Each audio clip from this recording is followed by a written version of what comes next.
Shalom semua, ada pertanyaan, apakah kita menyembah satu Allah atau tiga Allah? Berapa banyak kita di sini yang masih bingung bahkan mempertanyakan doktrin Allah Tritunggal? Apakah kita setuju atau tidak setuju? Saudara, ajaran Tritunggal adalah ajaran yang Alkitabiah. Ayat-ayat dalam Alkitab secara jelas menunjukkan konsep ini sekalipun tidak menggunakan kata Tritunggal.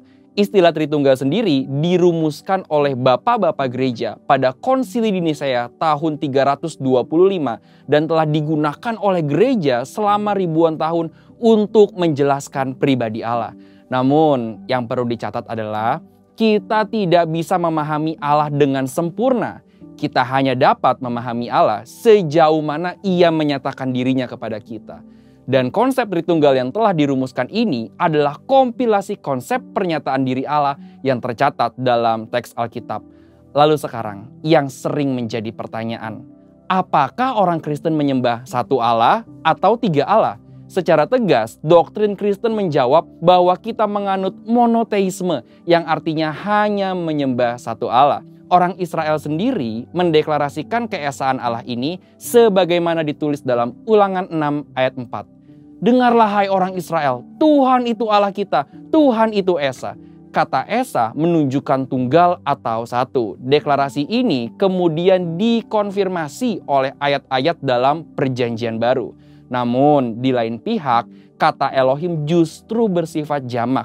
Perjanjian Baru juga menyebutkan bahwa ada tiga pribadi Allah, yaitu Bapa, Anak, dan Roh Kudus. Sebagai contoh adalah peristiwa ketika Yesus dibaptis. Dalam peristiwa tersebut terlihat ada pemisahan yang jelas, yaitu Yesus sebagai anak yang dibaptis, Bapa berbicara dari sorga, dan Roh Kudus turun seperti burung merpati ke atas Yesus.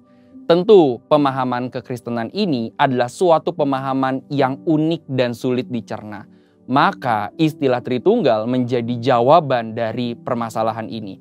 Kita menyembah satu Allah, yaitu Bapa, Anak, dan Roh Kudus, ketiganya yang Esa. Pengertian Tritunggal sendiri berarti Allah itu Esa dan memiliki tiga pribadi yang sama kekal dan sederajat. Sama dalam hakikat tetapi beda dalam pribadinya. Satu hakikat, tiga pribadi. Jadi Bapa adalah Allah, Anak adalah Allah, dan Roh Kudus adalah Allah. Tidak ada tiga Allah melainkan satu Allah.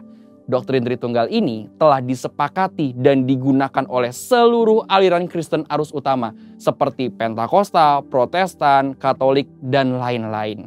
Sehingga dapat menjadi alat ukur apakah sebuah gereja menggunakan doktrin yang benar atau tidak.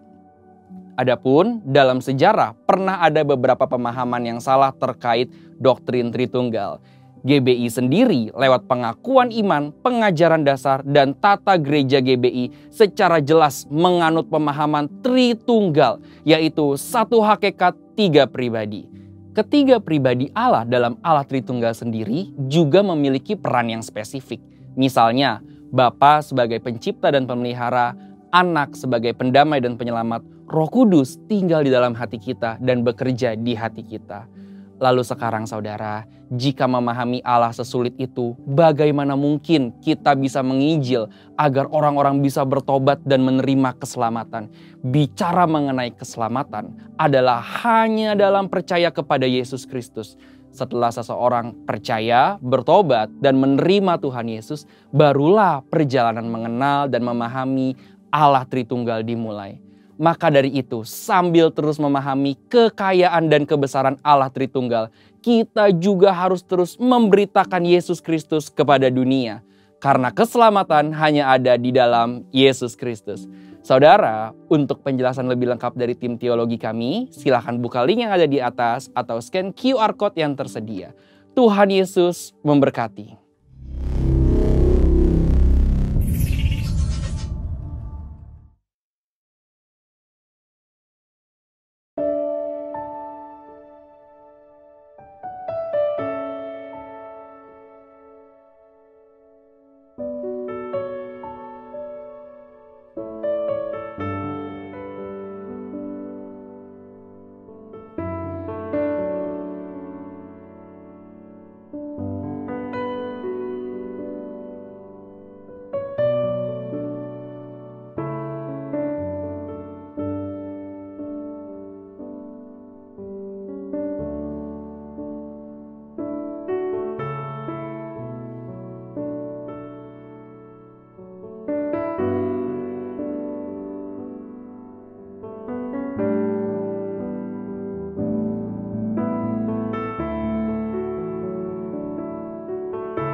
Pentakosta ketiga. 1. Pentakosta ketiga adalah pencurahan Roh Kudus yang dahsyat di zaman now, melebihi yang terjadi di Azusa Street. 2. Pentakosta ketiga akan mengakibatkan penuaian jiwa yang terbesar dan yang terakhir sebelum Tuhan Yesus datang kembali. 3. Pentakosta ketiga akan mengakibatkan generasi Yeremia, yaitu anak-anak muda yang dipenuhi Roh Kudus, cinta mati-matian kepada Tuhan Yesus, tidak kompromi terhadap dosa, dan akan bergerak untuk memenangkan jiwa. 4. Pentakosta ketiga lahir di Indonesia dan bergerak ke bangsa-bangsa. Gerakan ini dari timur ke barat dan akan kembali ke Yerusalem. 5. Pentakosta ketiga akan memberikan kuasa untuk menyelesaikan amanat agung, dan setelah itu Tuhan Yesus datang kembali. Mazmur 91, dalam lindungan Allah, orang yang duduk dalam lindungan yang maha tinggi dan bermalam dalam naungan yang maha kuasa, akan berkata kepada Tuhan, tempat perlindunganku dan kubu pertahananku, Allahku yang kupercayai. Sungguh, dialah yang akan melepaskan engkau dari jerat penangkap burung, dari penyakit sampar yang busuk. Dengan kepaknya ia akan melindungi engkau, di bawah sayapnya engkau akan berlindung. Kesetiaannya ialah perisai dan pagar tembok. Engkau tidak usah takut terhadap kedahsyatan malam, terhadap panah yang terbang di waktu siang, terhadap penyakit sampar yang berjalan di dalam gelap, terhadap penyakit menular yang mengamuk di waktu petang. Walau 1000 orang rebah di sisimu dan 10.000 di sebelah kananmu, tetapi itu tidak akan menimpamu. Engkau hanya menontonnya dengan matamu sendiri dan melihat pembalasan terhadap orang-orang fasik. Sebab Tuhan ialah tempat perlindunganmu, yang maha tinggi telah kau buat tempat perteduhanmu. Malapetaka tidak akan menimpa kamu, dan tulah tidak akan mendekat kepada kemahmu. Sebab malaikat-malaikatnya akan diperintahkannya untuk menjaga engkau di segala jalanmu. Mereka akan menatang engkau di atas tangannya, supaya kakimu jangan terantuk kepada batu. Singa dan ular tedung akan kau langkahi. Engkau akan menjak anak singa dan ular naga.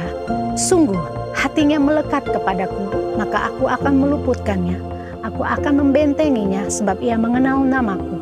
Bila ia berseru kepadaku, aku akan menjawab. Aku akan menyertai dia dalam kesesakan.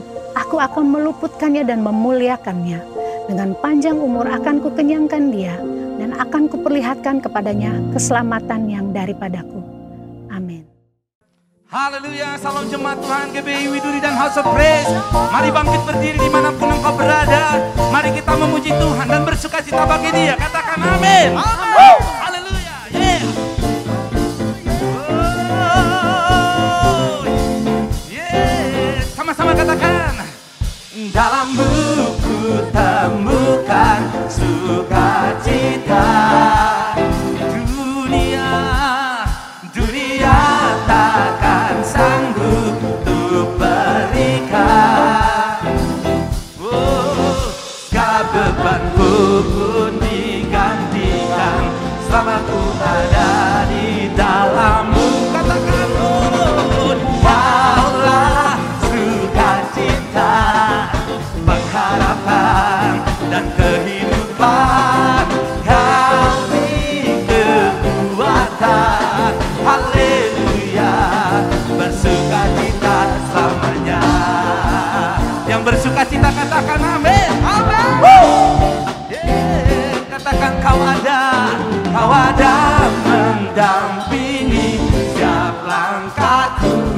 Berikan kekuatan, berikan kekuatan dengan Roh-Mu.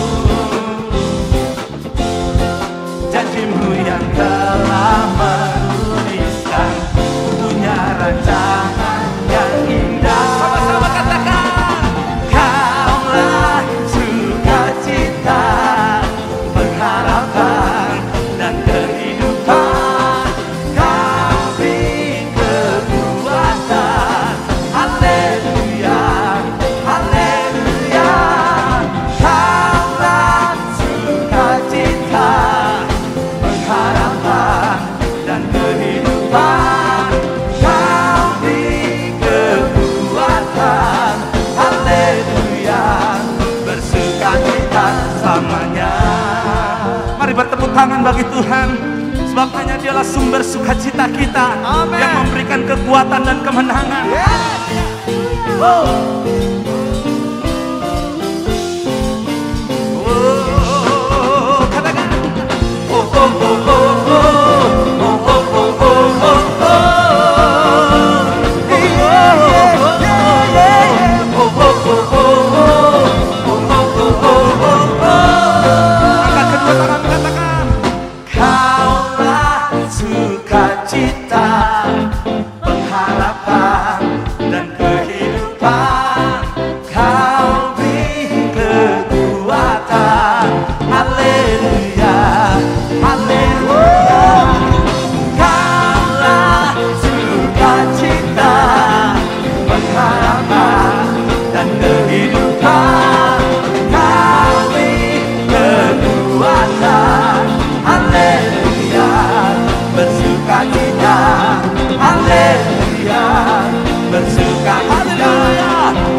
Sebab hanya Dialah Tuhan yang benar, katakan amin.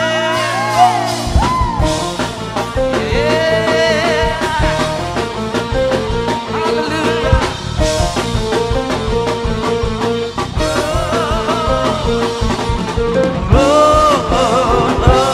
Sama-sama katakan. Kau gunung batuku dan kau kota bentengku, tak akan ku ragu. Menjamin hidupku, kau keselamatanku dan kau yang membelaku, tak akan ku takut. Kuasa-Mu di dalamku, walau badai menerpa di dalam hidupku ini. Namun tangan-Mu Tuhan mengangkatku tinggi. Kau Tuhan yang benar, tak pernah tinggalkan. Dahulu, sekarang, selamanya, janji-Mu tak berubah. Kau Alfa dan Omega, awal dan akhir. Semesta alam memuja Engkau Tuhan yang benar. Haleluya.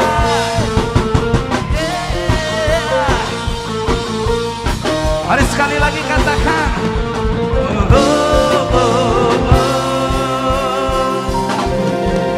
Kau gunung batuku dan kau kota bentengku, tak akan ku ragu. Kau menjamin hidupku, kau keselamatanku dan kau yang membelaku, tak akan ku takut. Kuasa-Mu di dalamku, walau badai menerpa di dalam hidupku ini. Namun tangan-Mu Tuhan mengangkatku. Yang percaya Tuhan yang benar, tak pernah tinggalkan. Dahulu, sekarang, selamanya, janji-Mu tak berubah. Kau Alfa dan Omega, awal dan akhir. Semesta alam memuja Engkau Tuhan yang benar. Haleluya.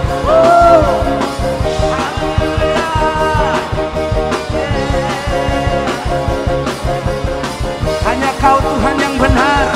Tidak ada yang seperti Engkau, yang kami tinggikan, yang kami muliakan, yang kami puji.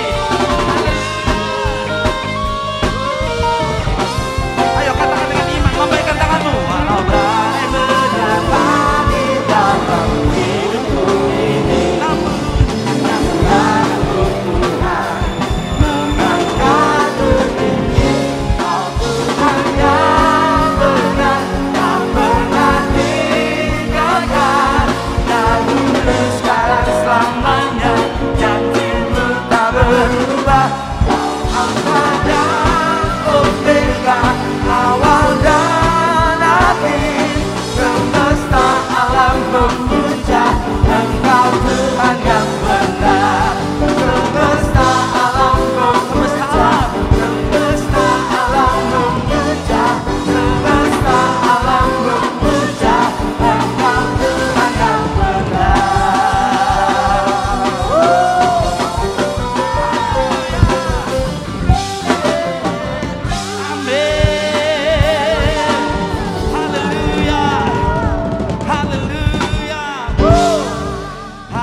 haleluya, haleluya, haleluya.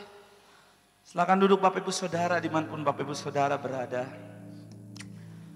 Kita tahu Tuhan tidak pernah meninggalkan kita. Dia selalu ada untuk kita. Bahkan Dia berjanji, Dia berfirman, bahkan sehelai dari rambut kita tidak akan jatuh tanpa seizin Tuhan.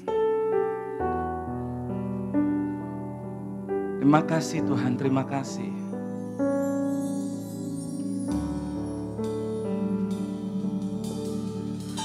Musim akan selalu berganti, kasih Tuhan tetap abadi, tak akan berubah sampai selamanya. Ku tetap percaya, ku yakin Tuhan memberkati, ku yakin Tuhan melindungi.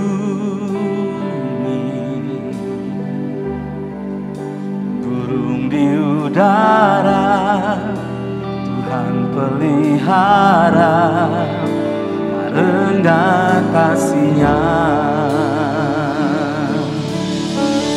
Tuhan selalu menolongku,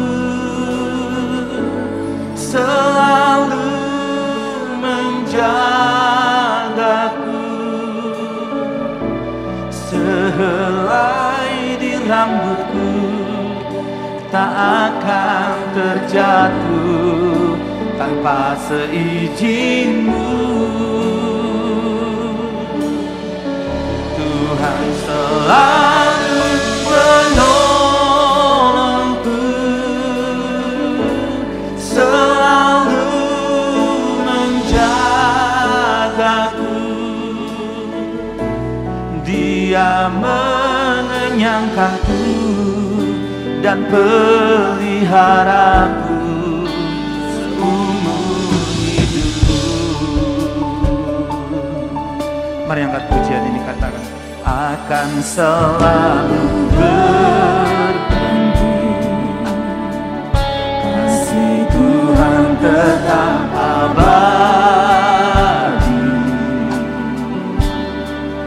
tak akan berubah sampai selamanya.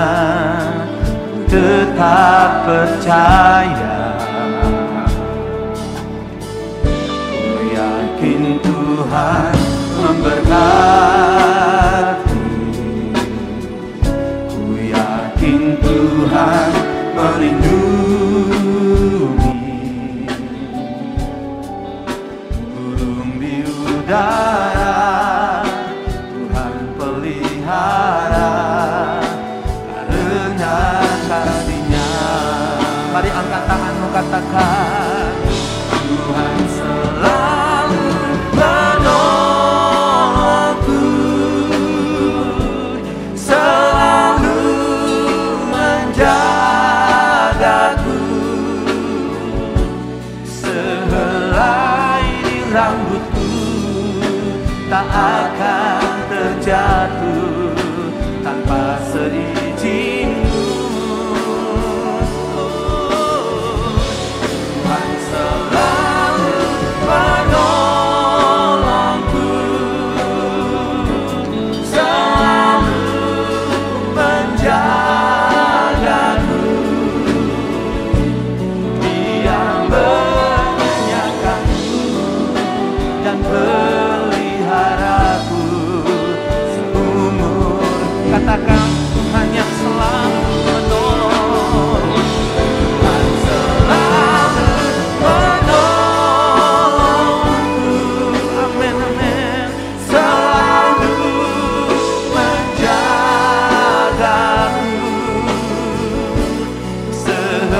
mengenyangkanku dan peliharaku seumur hidup. Mari yang percaya bangkit berdiri, angkat tangan, katakan Tuhan selalu menolongku,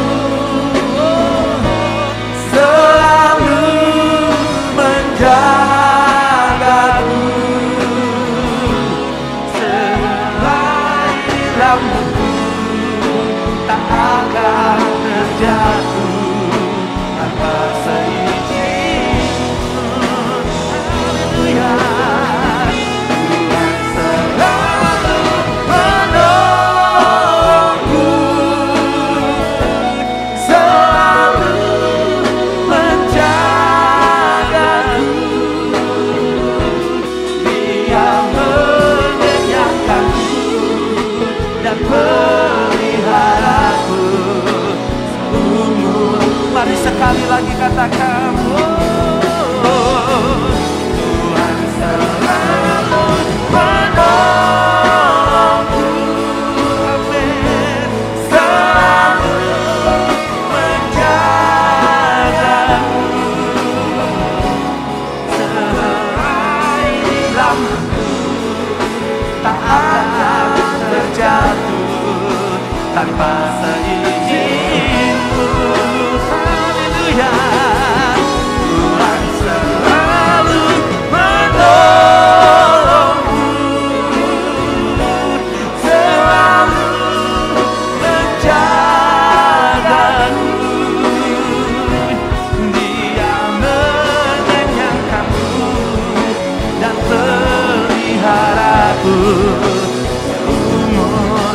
Katakan, Dia mengenyangkanku,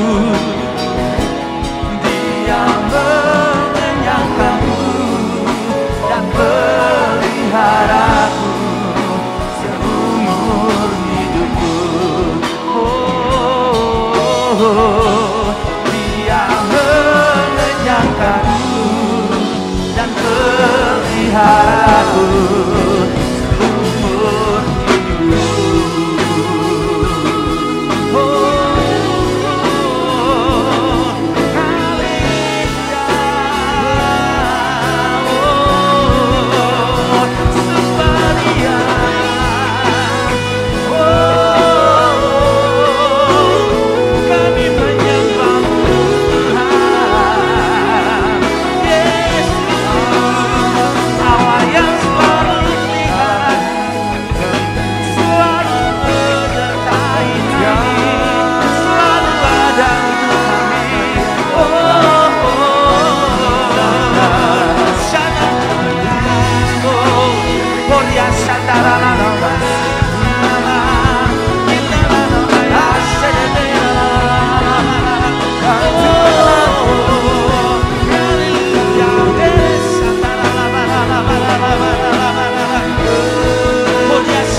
percaya Kau Tuhan yang tak pernah gagal, menjadikanku lebih dari pemenang.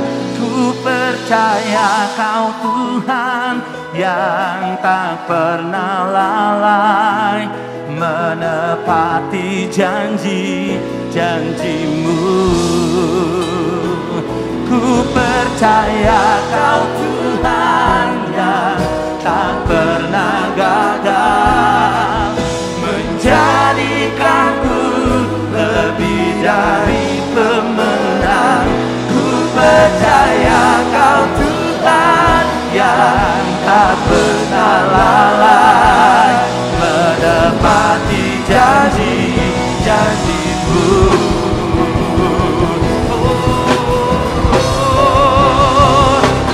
Percaya Kau Tuhan yang tak pernah gagal, menjadikanku lebih dari pemenang. Ku percaya Kau Tuhan yang tak pernah lalai, menepati janji. Lebih lagi katakan dengan iman. Ku percaya Kau Tuhan yang tak pernah gagal, menjadikanku lebih dari pemenang. Ku percaya Kau Tuhan yang tak pernah lalai, menepati janji-janjimu. Sekali lagi angkat tangan katakan,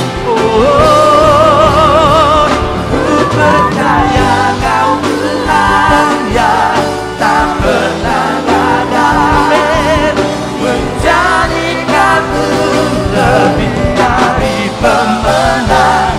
Ku percaya Kau Tuhan yang tak pernah lalai, menepati janji-janjimu, menepati janjimu, menepati janjimu, menepati janjimu. Haleluya, haleluya,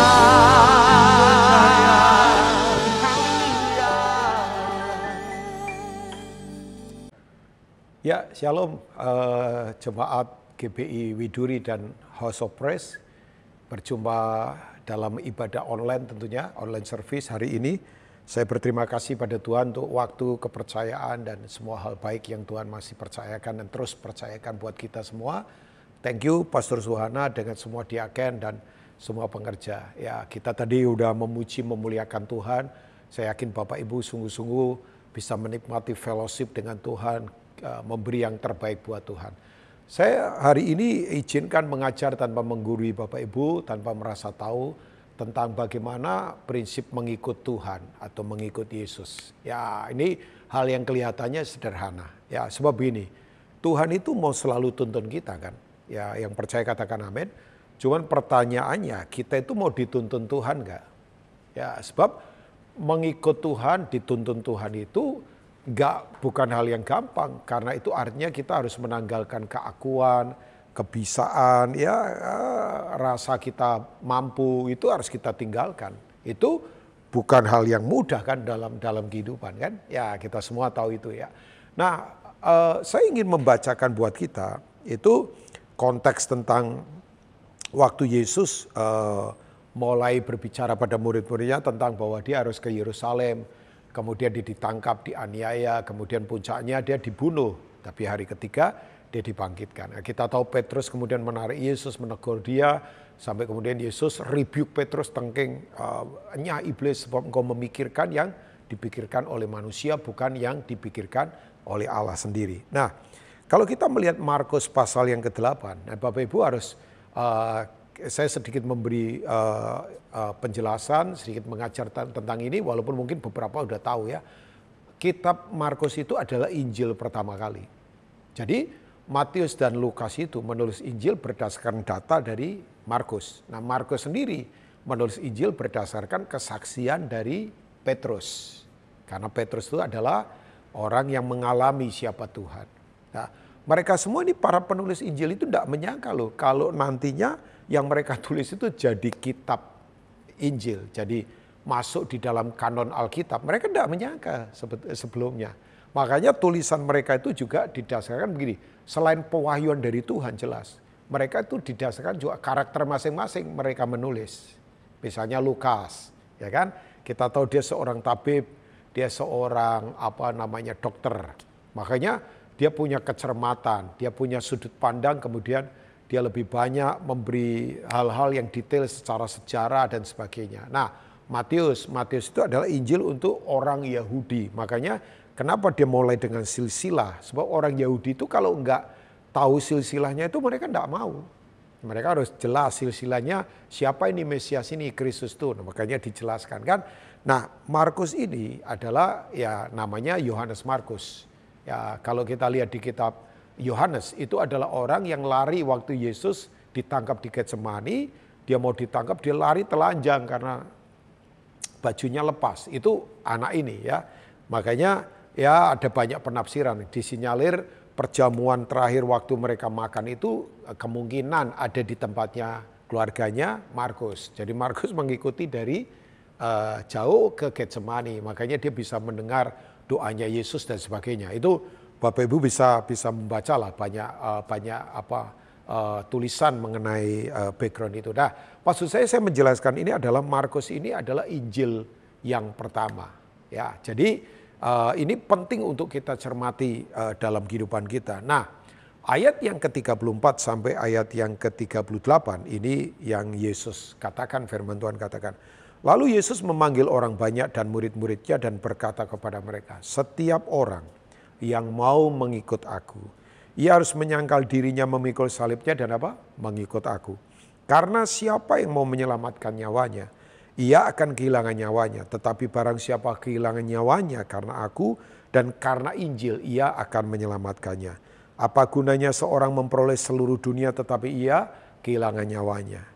Karena apakah yang dapat diberikannya sebagai ganti nyawanya? Sebab barang siapa malu karena aku dan karena perkataanku di tengah-tengah angkatan yang tidak setia dan berdosa ini, anak manusia pun akan malu. Karena orang itu apabila ia datang kelak dalam kemuliaan Bapanya diiringi malaikat-malaikat kudus. Yang setuju katakan amin. Nah, dari ayat-ayat ini, kata mengikut Tuhan ini bukan bicara soal liturgi tradisi, tapi ini mengikut Tuhan secara pribadi. Ya, nah kita tahu ya, ini yang disebut dengan ibadah yang sejati.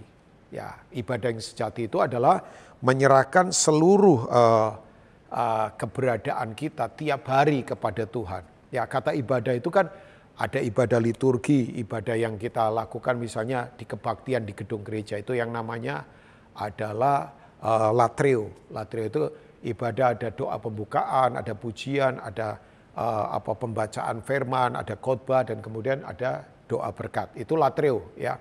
Nah, tapi ibadah yang di sini adalah ibadah yang sebetulnya menggunakan kata eusebia atau mengejar keserupaan dengan Kristus. Ibadah kesalehan ini dalam hidup sehari-hari. Nah, dari apa yang coba saya ingin sampaikan buat Bapak Ibu semua, sebab begini ternyata mengejar keserupaan dengan Kristus dalam pengikutan kita pada Dia itu sangat penting sekali.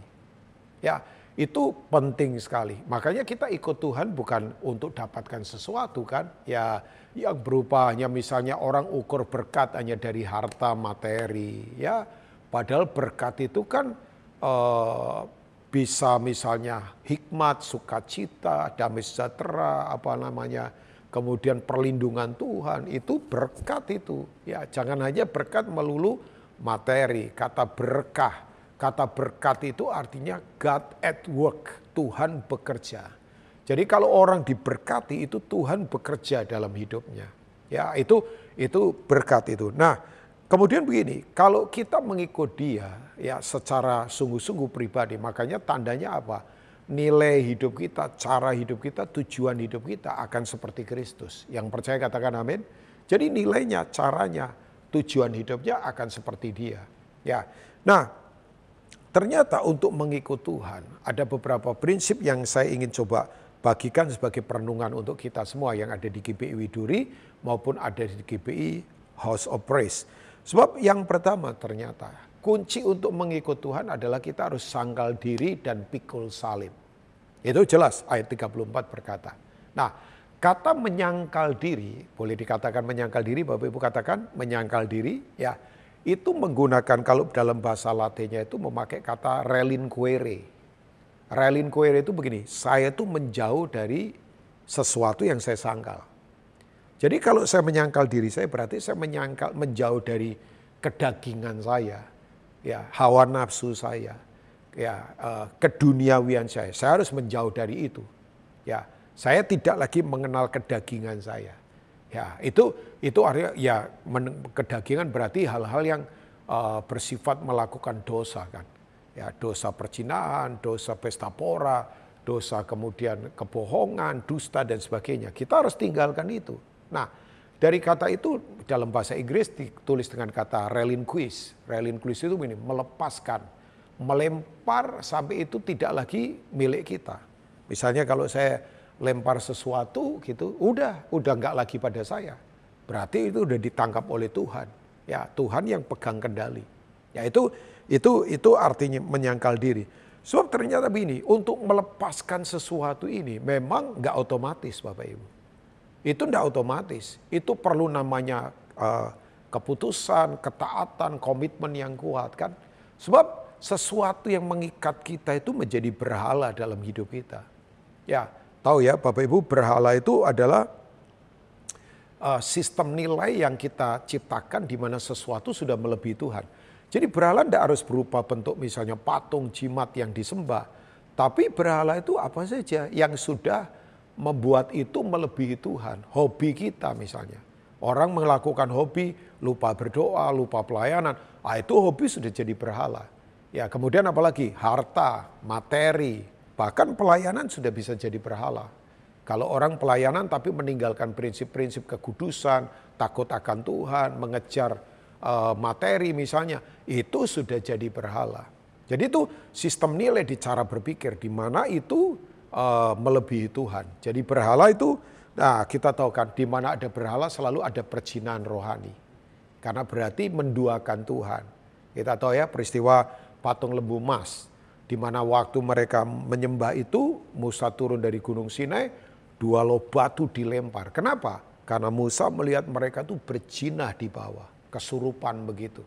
Jadi di mana ada berhala selalu ada perjinahan. Jadi kita mesti berani itu Bapak Ibu, lepaskan itu dalam kehidupan kita. Nah berikutnya lagi adalah pikul salib. Ya, pikul salib. Ini bukan soal salibnya, tapi ini menuju kepada siapa yang disalibkan. Ya, salib itu bicara tentang apa? Kedagingan yang memang sudah dihancurkan. Sayangnya begini, orang sekarang lebih suka dampak salib. Tapi tidak mau tidak mau kemudian jadi suka dampaknya, tapi tidak mau kepada karakternya salib. Dampak salib apa? Diberkati. Dampak salib apa? Sukses. Dampak salib apa? Orang dilepaskan. Oke, tapi pertanyaannya, karakternya berubah nggak ke arah salib itu? So, banyak orang diberkati, ya sukses, tapi tetap pembohong, penipu. Berarti kan hanya suka dampak salib, tapi tidak mau karakter salib. Karakter salib itu apa? Living sacrifice, ya kan? Karakter salib itu apa? Love unconditional misalnya ya, unconditional love misalnya, kasih yang tidak terbatas. Itu adalah karakter salib, mengutamakan yang lain lebih daripada diri sendiri. Nah, itu yang harus kita hidupi. Salib bicara tentang servanthood misalnya, kehambaan. Tentang kemudian ya salib itu bicara tentang ya tadi yang saya katakan ya pengorbanan diri. Nah yang saya tahu Yesus tuh mengajar kita untuk berkorban. Bukan hanya sekedar memberi tapi berkorban. Ya, sebab ternyata kalau kita belajar ya misalnya ya orang itu kalau berani pikul salib. Nah ini kuncinya, mau diperlakukan Tuhan semau-maunya Tuhan. Kalau orang tidak mau pikul salib, sukanya memperlakukan Tuhan semau-maunya dia. Kedagingan, keegoisannya kuat. Saya kasih contoh. Waktu peristiwa Yesus disalibkan, Bapak Ibu masih ingat nggak ada satu orang?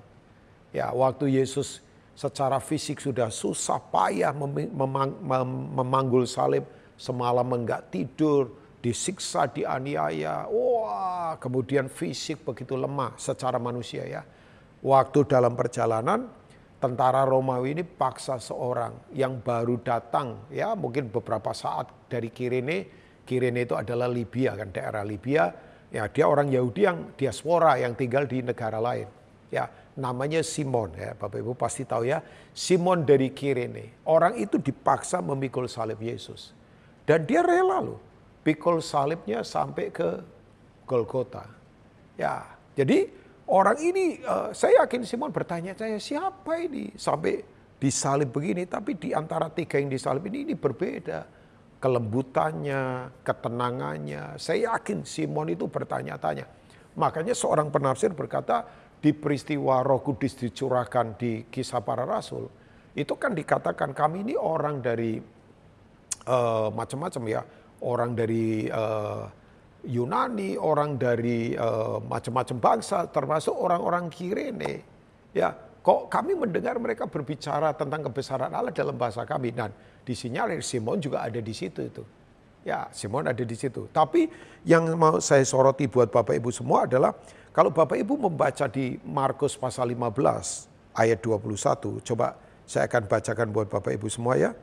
Ini luar biasa, Markus 15 ayat yang ke-21, saya akan bacakan buat Bapak Ibu semua.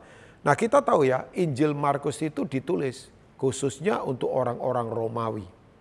Karena kan Markus itu menulis Injil, ditafsirkan orang itu ada di daerah Romawi. Sebab Petrus itu melayaninya di Roma bersama dengan Paulus. Dan dua-duanya mati, dibunuhnya ada di kota Roma. Yang waktu itu adalah pusat dunia.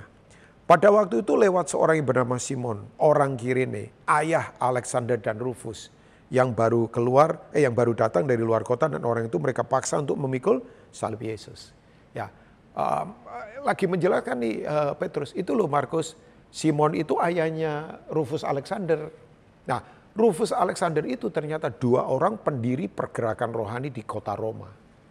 Coba ya imagine nggak itu? Wah, itu hal yang luar biasa. Bahkan kalau kita membaca di Roma pasal 16, ya ini kan kitab Roma ya, di mana Paulus ada di sana. Ayat yang ke-13, ini untuk jemaat Roma. Ya, Alkitab berkata, salam kepada Rufus, orang pilihan dalam Tuhan, salam juga kepada ibunya, yang bagiku adalah juga ibu. Coba bayangkan. Jadi dua anaknya Simon Kirene itu jadi pahlawan-pahlawan Tuhan di kota Roma. Jadi dan ibunya, istrinya Simon Kirene jadi apa? Mama rohaninya Paulus.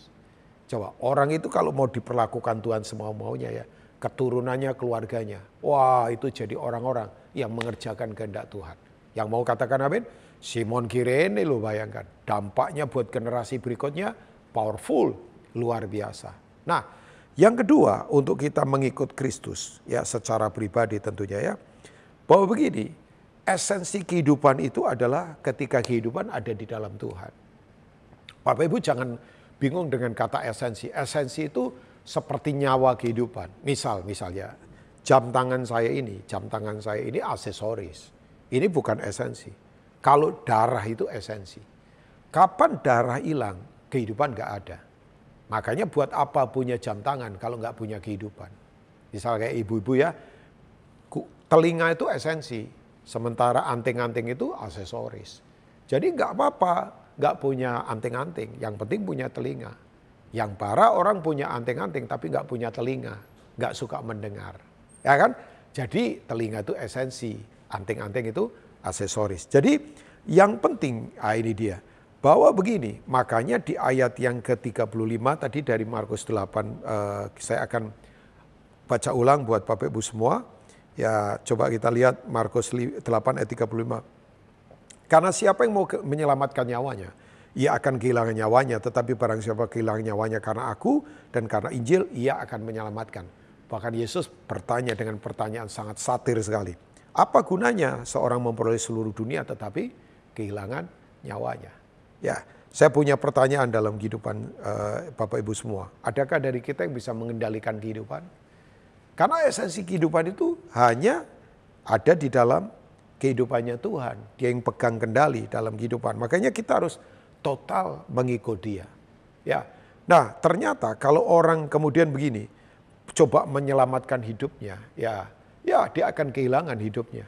Makanya betul kan, pertanyaan yang tadi, apa gunanya kamu memperoleh seluruh dunia? Ya, dunia itu adalah sistem manusia. Dunia itu adalah sistem manusia. Di mana begini, di sistem itu uang jadi segala-galanya. Ya kan? Orang di-drive oleh itu, orang pikir semua hal itu bisa diatasi dengan uang. Padahal saya ingatkan ya, di sorga tidak ada uang loh. Tuhan itu tidak punya uang. Tuhan tidak buat uang. Tapi Tuhan punya emas, permata, perak, tembaga, semua. Binatang yang ada di hutan, alam semesta, milik Tuhan.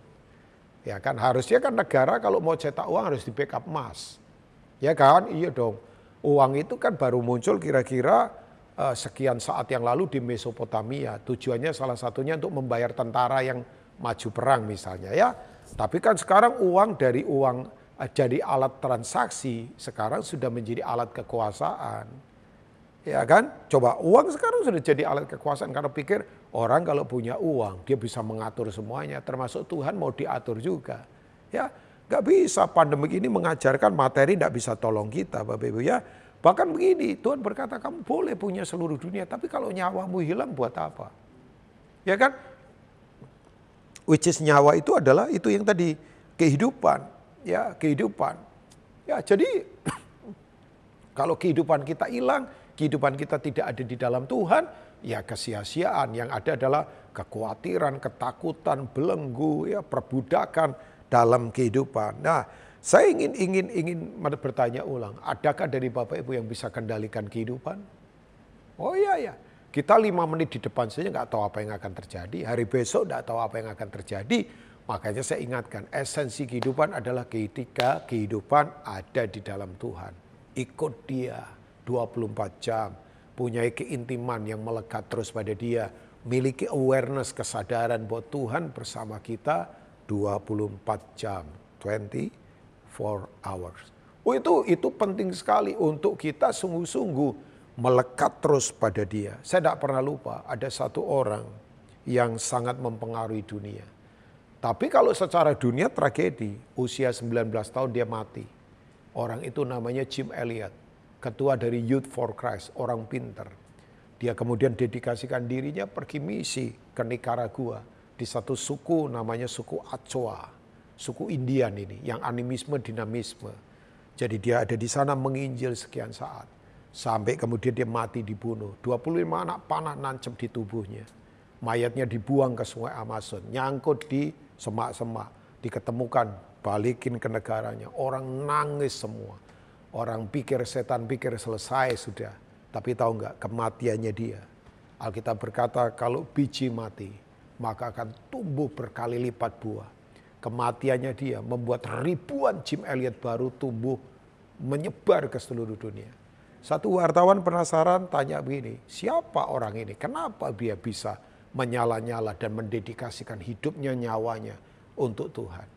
Nah, masuk ke kamarnya biasa, anak lelaki ya ada aksesoris lelaki biasa, nggak ada yang istimewa. Tapi begitu lihat satu tulisan di mejanya, di buku hariannya, wartawan itu baru tahu. Tulisan itu tidak mudah dipahami. Sebab tulisan ini berkata begini Bapak Ibu. Orang yang tidak bodoh adalah orang yang berani menyerahkan sesuatu yang dia tidak bisa jaga.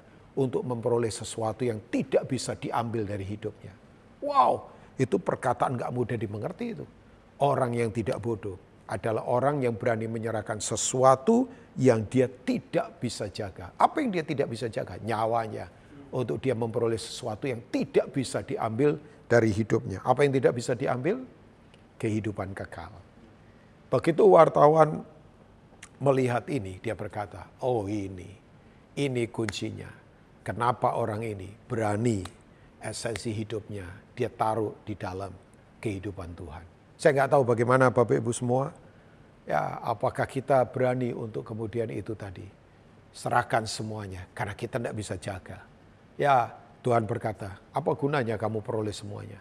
Tapi kamu kehilangan nyawamu, kamu kehilangan kehidupanmu, kamu kehilangan sukacitamu, kamu kehilangan damai sejahteramu, kamu kehilangan kemerdekaan di dalam Dia tentunya. Nah, yang berikutnya, yang ketiga, saya sungguh diberkati dengan ayat yang ke-38. Ini warning yang sangat keras buat semua kita. Ya, dari Markus 8. Sebab barang siapa malu karena aku, dan karena perkataanku di tengah-tengah angkatan yang tidak setia dan berdosa ini. Kata tidak setia itu dalam terjemahnya King James, itu pakai kata itu. Adulterous, ya, atau orang-orang yang suka berzina. Ini betul-betul ada di dalam masa yang tidak kudus betul-betul ya. Ya, berzina saya nggak ngomong hanya soal seksual fisik ya maksudnya, tapi berzina juga yaitu orang mendua hati pada Tuhan, orang tidak lagi melekat pada Tuhan tapi melekat pada barang, melekat pada posisi, melekat pada kekuasaan secara manusia ya. Nah, anak manusia pun akan malu karena orang itu apabila ia datang kelak dalam kemuliaan Bapanya diiringi malaikat-malaikat kudus. Nah, ternyata betul ya. Kata malu di situ akan artinya sebetulnya begini, ya mereka kompromi, tidak mau punya keradikalan dalam Tuhan. Ya kan? Ya, mereka malu pada Tuhan, mereka malu pada perkataan Tuhan karena opposite dengan dunia. Ya, ini opposite spirit, roh yang berbeda dari dunia. Kan dunia berkata, udahlah, ya dosa-dosa nggak apa-apalah, ya udahlah, seenak-enaknya lah. Enggak, Tuhan nggak mau kita begitu. Nah, kita ini memang opposite spirit, punya roh yang berbeda dari dunia ini, Bapak Ibu ya. Jadi malu di sini adalah ya yang ketiga saya harus katakan, kalau rasa hormat yang tinggi pada Tuhan tidak ada pada kita, wah, kita akan lebih memilih kehormatan pada dunia ini. Saya ulangi ya. Kalau rasa hormat pada Tuhan tidak ada lagi pada kita, kita akan lebih memilih kehormatan dalam dunia ini. Ya, makanya betul ya, orang sekarang lebih suka reputasi daripada kehormatan. Reputasi bisa dibangun karena iklan, karena koneksi, karena skill, karena kepandaian. Tapi kehormatan itu lain.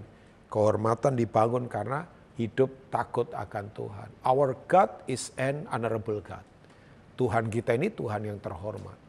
Ya kan? Makanya rasa hormat penting untuk kita tetap menghormati Tuhan. Takut akan Tuhan itu kan definisinya apa? Punya rasa hormat yang setinggi-tingginya pada Tuhan. Itu yang disebut dengan fear of God. Takut akan Tuhan.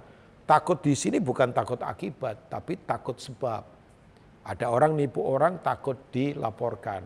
Ada orang kemudian melakukan kejahatan takut dipenjara. Itu takut akibat. Tapi yang Tuhan mau adalah sebelum bertindak yang salah dia sudah takut. Ada rasa hormat yang kuat di hadapan Tuhan. Ya, saya ingin sungguh-sungguh mengingatkan ini karena saya tahu begini, kita ada di sistem yang sungguh-sungguh coba menghancurkan kita dengan segala cara kan Bapak Ibu ya. Mari begini, tetaplah kita berpegang pada perkataan Tuhan. Tetaplah kita melekat pada Dia. Punya rasa hormat yang kuat. Makanya kan tadi ayat 38 dikatakan begini. Sebab barang siapa. Kata sebab itu adalah penyebab semuanya itu. Kalau engkau malu karena aku dan karena perkataanku. Which is itu bicara tentang firman Tuhan. Di tengah-tengah angkatan yang berzina ini dan yang tidak suci ini. Yang berdosa ini. Maka konsekuensinya aku juga malu nanti. Waktu aku datang di hadapan dengan kemuliaan Bapa, dengan malaikat-malaikat yang kudus. Ya, jadi ini konsekuensi yang nggak main-main Bapak Ibu. Yuk, hidupi firman, ya tetap melekat sama Dia dengan segenap hati. Saya percaya GBI Hope dan GBI Widuri, Tuhan punya rencana luar biasa buat Bapak Ibu semua. Ya, amin buat firman Tuhan. Saya berharap firman ini sungguh-sungguh menjadi perenungan buat kita. Sekali lagi terima kasih untuk kesempatan, terima kasih untuk Bapak Ibu mau mendengar sharing ini, biar ini menjadi kekuatan dalam hidup kita. Saya ingin berdoa buat Bapak Ibu semua. Boleh buka hati bersama, I want pray for you all. Saya ingin berdoa buat semua kita. Kirapa sekete karapala papa. Sekete karapala papa. Hamba berdoa untuk umatmu yang ada di GBI Widuri maupun GBI Hope Tuhan. Di mana saja, apa saja yang sekarang kami sedang hadapi. Tangan Tuhan menjamah kami. Biar firman ini termeterai dan memerdekakan setiap kami. Hari ini yang lemah dikuatkan. Hari ini yang bingung dengan semua situasi. Tuhan sendiri yang memberkati, mengarahkan kami dengan kekuatan yang sungguh tidak terbatas. Berkati umat-Mu, sayangi umat-Mu. Anugerah Tuhan yang tak terbatas ada pada umat-Mu. Pak Suhana dengan tim diaken yang ada, Tuhan berkati, tetap menyala-nyala di dalam Tuhan. Dalam nama Tuhan Yesus, amin. Tuhan Yesus memberkati. Mari kita angkat kedua tangan kita.